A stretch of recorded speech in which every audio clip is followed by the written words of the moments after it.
को बताने जा रहा हूँ वमन कर्म के बारे में। वमन कर्म आयुर्वेद के पंचकर्म चिकित्सा का प्रमुख कर्म है। वमन मीन्स थेरेप्यूटिक वोमेटिंग। वमन कर्म में औषध खिलाकर रोगी को वोमेटिंग कराया जाता है।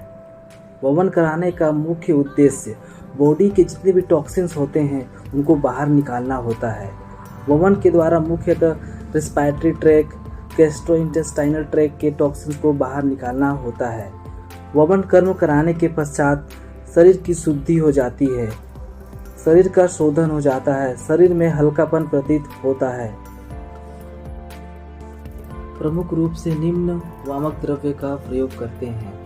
मदन फल 4 भाग लेंगे, बचा 2 भाग, 1 भाग मधु आवश्यकता अनुसार। अर्थात यदि हम मदन फल 8 ग्राम ले रहे हैं तो वचा 4 ग्राम लेंगे, सेंधो 2 ग्राम लेंगे और मधु आवश्यकता अनुसार लेंगे।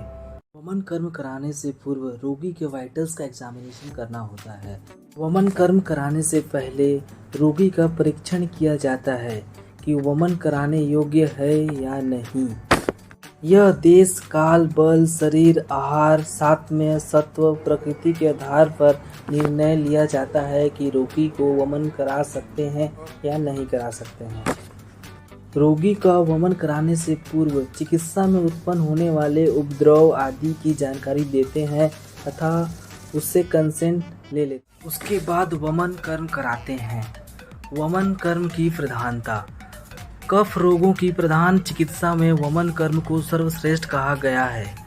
वमन द्रव्य जैसे मदन फल अमाशय में जाकर अपने प्रभाव से संपूर्ण विकृत कफ को मुख के द्वारा शरीर से बाहर निकाल देता है और शरीर का शोधन हो जाता है। वमन कर्म मुख्य रूप से कुष्ठ, प्रमेह, कास, अजीर्ण, विसर्ग, मंद आग्नि जैसे कफज व्याधियों में प्रमुख रूप से करानी चाहिए। सम्यक वमन के लक्षण। रोगी के शरीर में लघुता, अग्नि का दीप्त होना, कंठ शुद्धि का होना, मन का प्रसन्न होना, यह सम्यक वमन के लक्षण हैं। वमन के हीन योग के लक्षण। शरीर में भारीपन का होना, कंडू का होना, ज्वर का होना, स्फोट, कफ रसिक तथा हृदय में भारीपन का होना वमन के हीन योग के लक्षण हैं। और वमन के अति योग होने पर झागदार रक्त चंद्रिकाओं का निकलना।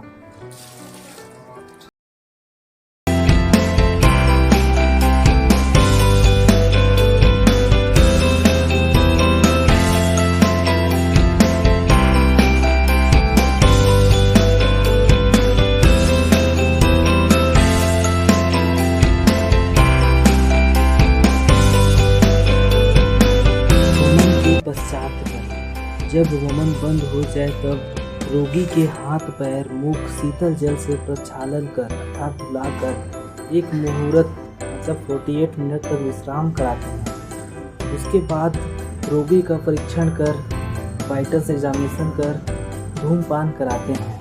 धूमपान से गले की पिछलता, कंठ, मुख, नासिका के द्वार शुद्ध हो जाते हैं।